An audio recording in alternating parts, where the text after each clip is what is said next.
మాట్లాడడం జరిగింది. పట్టభద్రుల విషయంలో గతంలో మీరు చూశారు, విద్యార్థుల విషయంలో అయినా ఉపాధ్యాయుల విషయంలో అయినా, విద్యార్థుల విషయంలో తీసుకుంటే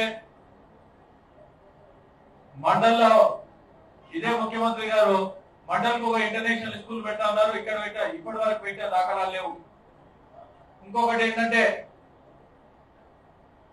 ఏదైతే గతంలో 20,000 స్కూల్ ఉండే, అదే విధంగా డాక్టర్ల విషయంలో తీసుకుంటే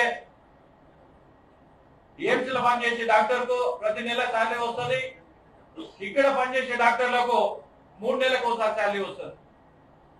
అంటే దీన్ని బట్టి ఆలోచించుకోవాలి. 3 నెలల దాకా ఎవరు తినొద్దు, ఇంటికి రాయి కట్టొద్దు, ఇంకేం చేయొద్దు అనే రకంగా మన ప్రభుత్వం ఉన్నది. ఆరోగ్యశ్రీ విషయంలో తీసుకుంటే నేను తెలియజేస్తా ఉన్నాను. అదేవిధంగా అన్ఎంప్లాయ్మెంట్ ఎవరైతే ఉన్నారో, అన్ఎంప్లాయ్మెంట్ విషయంలో తీసుకుంటే ఇదే గవర్నమెంట్ రాకముందు, కాంగ్రెస్ గవర్నమెంట్ రాకముందు వీళ్ళు ఏం చెప్పారంటే, ప్రతి సంవత్సరం 2 లక్షల ఉద్యోగాలు ఇస్తాం, నోటిఫికేషన్ ఇస్తాం.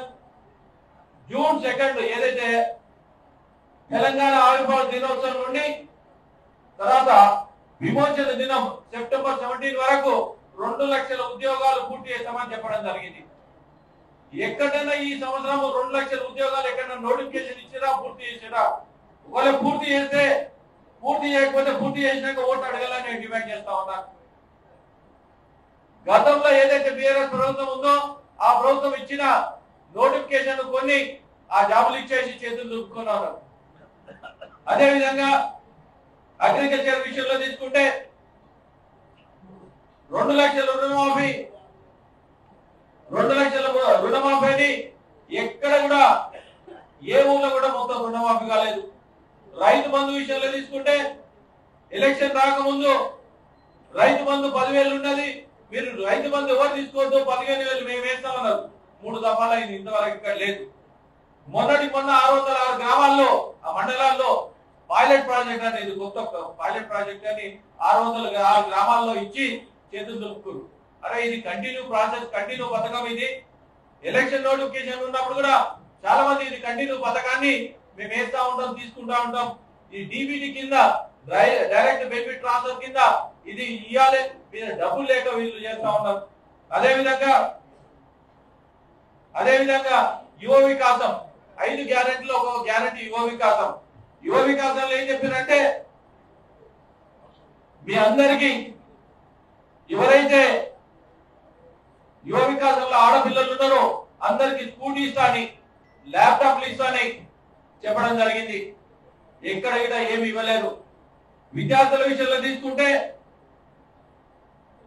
వాళ్లకు పిహెచ్డి చదువుకునే వాళ్లకు 10,000 రూపాయలు స్టైపెండ్ ఇస్తున్నారు.